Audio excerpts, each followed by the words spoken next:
Well, you're right. There isn't a lot of civility these days, and there's not a lot on campus. I know you're a professor, and you go out and you're an alternative voice on college campuses. We're going to play you a soundbite from Candace Owens, who is the communications director for Turning Point USA. She was at UCLA in the last couple of days, and she was confronting some Black Lives Matter protesters, and she had a point for them. Listen to this, and then we want to get your point of view. Sure. Victim mentality is not cool. I don't know why people like being oppressed. It's the weirdest thing I've ever heard. I love oppression. We're oppressed. 400 years of slavery, Jim Crow, which, by the way, none of you guys lived through. Your grandparents did, and it's embarrassing that you utilize their history. You're not living through anything right now. You're overly privileged Americans. You're overly privileged Americans, she said that. And then a few hours or a day or two later, Kanye West, the singer, the artist, tweeted this out. I love the way Candace Owens thinks. And then now he's taking a lot of heat because he's supporting somebody who's from the political right. What did you make of what she had to say? Well, I think that Candace is commenting about the danger of adopting a victimization oppressor narrative. And it's a narrative that the hard left has really been pushing. And ever since Marx, of course, that the world is composed of those who are victimized and those who are the oppressors, and everyone successful is an oppressor, and everyone else is a moral victim, like a morally acting victim. And it's a very, very dangerous narrative, and it's certainly one that's unbelievably widespread on university campuses. To look at the world that way, to look at the world through a group identity lens is puts us back in a tribal situation and will produce conflict. It has throughout the 20th century. And so Candace is objecting to that, and rightly so. It's an unbelievably pernicious ideology, and the universities are to blame for distributing it in large part. It's really appalling and dangerous. Well, when you look at just politics in general, during the last election cycle back in 2016, the Democrats did adopt a very strong identity politics program, and all the postmortems had said that really didn't work. So it will be interesting to see what the Democrats do going forward. Yeah, well, I mean, the right-wingers, the conservative types like Candace have to tell a better story than the Democrats, and the story's got to be, and this goes for centrist liberals too, the story has to be that, there's obviously racial differences and ethnic differences and gender differences and all of that, and some of that manifests itself in terms of prejudice, but the fundamental issue is that we've always regarded the individual as the measure in the West, and that's the best idea the world's ever had. And if we lose that, then it's going to be catastrophic. So everyone should be pushing against that, whether they're on the right or the left, if they have any sense. And the moderate left needs to dissociate themselves from the radical left, and this is something they refuse to do. It's conceptually difficult to do it, but it's a moral imperative. It's a moral necessity. Powerful. From Turning Point USA, Candace Owens. Good morning. Good morning. Can't Thank you for having imagine what me. the last 24 hours or so has been like. Yeah. Candace, I didn't realize you've been called every name in the book after that Kanye West tweet. Yeah, in about 10 seconds, I became a KKK member, anti-LGBT. I mean, you name it, just because I think differently, and I refuse to accept this narrative that I'm a victim. I'm not a victim. So first, take us to the event at UCLA. You were there with Turning Point to talk to students. Some Black Lives Matter folks came in and tried to shout you down. And rather than, you took them on. Correct. We told them that they were welcome to get in line and ask any questions, but they refused to do that. They wanted to just heckle. We were there to talk about capitalism and free markets, not really that controversial. And they were up and they were screaming, "F the police," as we had police sitting in the back. So I took them on because I believe that their ideas are poisonous. I also believe that they're intellectually dishonest or intellectually lazy, depending on what you want to take a pick at.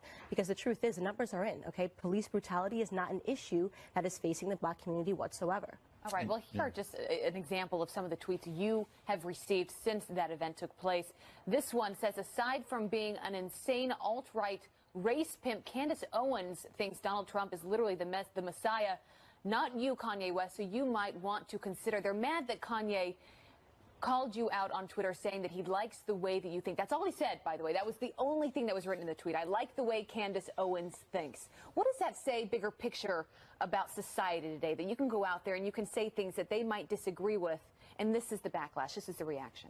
Well, I think it's pretty typical of the left. The truth is that the left wants to strap black people to this idea that they are victims. That's what it comes down to. They do not want black people focused on their futures. They want black people focused on their past. They like black people to be government dependent. They don't like to see black people that are free thinkers and are independent.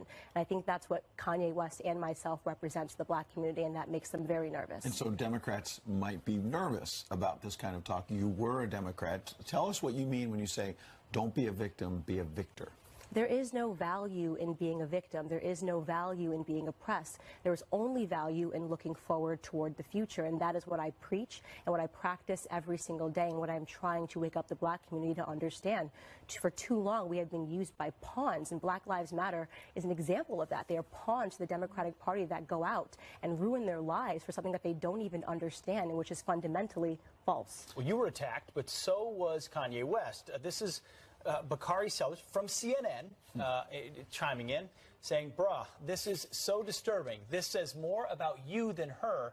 For those that don't know Candace Owens, she thinks Donald Trump is a savior. So you're apparently a race pimp who thinks Donald Trump is a savior and evil for this country." Yeah, exactly. No, I've said publicly that I believe that Donald Trump saved the West. They are now trying to make that a biblical, trying to misconstrue that into something biblical. So yeah, it's nastiness, but and look, it's CNN. I don't think anybody really takes them seriously anymore. Has Kanye West kept that tweet up? Because he has received so many attacks, so much backlash. Is it still sitting there? It's still sitting there, and I'm not surprised. Kanye West is not really one to fold to controversy. Well, he said in a tweet after yours, I support free thinkers. And I think that's his idea here. You spoke freely, something that maybe wasn't supposed to be said in that community for a long time. And that's dangerous to people. Correct. I mean, if you look at things historically, Kanye West has really represented the battering ram against political correctness. Long before Donald Trump came down the escalator, Kanye West was public enemy #1 for simply trying to tell the truth to people about things that were going on. So I'm unsurprised that, he supports me and my ideas and me just thinking freely. In terms of where you take this forward, what would you like to say to Kanye West? I would just like to thank him. It was a moment that I will never forget. I was extremely emotional, and it was an affirmation that I needed to go forward. So just thank you, Kanye West. Yeah. You shouldn't be bullied and threatened for having different views. Candace, great to have you on the show this morning. All of the intellectual heavyweights, so I said to Ruben, I said, let's have some fun tonight. I feel like you guys get it. We're all conservative, libertarian, but just here to kind of have our own ideas. So I hope tonight is going to be super fun and that me and Tommy and Dave just get you guys out of your element and keep the energy up in this room. So I thought a great way, first off, I should start off by telling you guys all immediately that I am not actually a lesbian. I know. I showed this video. I love lesbians, love gay people. I showed this video at a conference once, and afterwards people were coming up to me like, "You're such a brave lesbo." Like, they were like, "We need more lesbos like you in this movement." And I was like, oh no, that was a skit. I'm not actually a lesbian. So now I clarify every time I show that video that I am not, in fact, a lesbian. Although we do need more gay people to speak out that are conservative. I totally agree with that, right? I am, however, a black conservative, which means that I am smart, okay? And the #1 question that I get all the time is, Candace, how do you deal with all of the insults when you are black and you're conservative? They read my comments and see all the nastiness. And I say to them, honestly, liberals aren't that good at insulting people, to be honest with you. So I'm going to read to you guys the top 3 things that I get the most in my inbox when people are being mean. #1 is, you sound white. So I speak English. I think that's exactly what that means, right? Okay. Not too insulting. #2, I know you guys have heard this 1,000 times. I get called an Uncle Tom, which is amazing that no one has actually read the book, because Uncle Tom is the hero of that novel. So I get called a hero. #3 is my favorite. They actually penned an entire essay. It was amazing, and it's called, you can find it on Google, Meet Candace Owens, the New Black Tomi Lahren. Okay. All right. So you are now calling me, I speak English, I'm a hero, and you're saying I'm young, beautiful, and successful. I'll take it. Nothing to be upset about. So recently they've upped the game a little bit and they've started delivering threats and death threats, and they're not really that great at that either. But one thing that was particularly upsetting is I went over to my mom's house and she and my family members have started receiving death threats, which to me is super unfair because personally, I like to be the only one that threatens to kill my family. I don't know about the rest of you. Seriously, like every day I'm like, if you take my shirt, I will kill you, you know? So I went to my mom's house, and my mom is a liberal, by the way. Anybody else have liberal parents? Yes, yes. Honestly, give yourselves a round of applause, because our holiday dinners are special. So it's Thanksgiving, and I'm at my mom's house, and my two sisters are there, and she's really upset. She's deeply upset, and she says that somebody has contacted her on Facebook. And I'm like, uh-oh. And she's like, you know, I just worry about you, and the things that they said to me are so horrible. And one message in particular really shook her up. A liberal wrote to her, if I had one bullet and a time machine, I would have gone back and shot you when you were pregnant with Candace.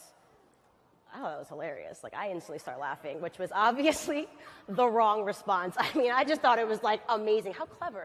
It's brilliant, right? So I start laughing. My mom gets super, super upset. And she's like, it's not funny. And I'm like, Mom, calm down. No one's going to shoot you 28 years ago, right? I mean, first off, liberals are actually trying to give up their guns, okay?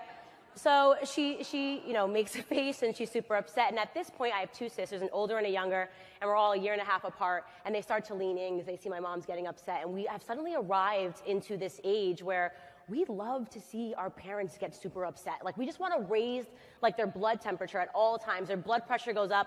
So my sisters are getting in, and I know they're about to have some fun. His mom's upset. So my sister says to me, yeah, Mom, like, time machines don't exist. And what we've started to do is my older sister creates an echo. So whatever I say, my sisters just start echoing the exact same thing. So if I say time machines don't exist, my little sister goes, yeah, Mom, time machines don't exist. And she gets extra upset. We call that the echo offense in our house.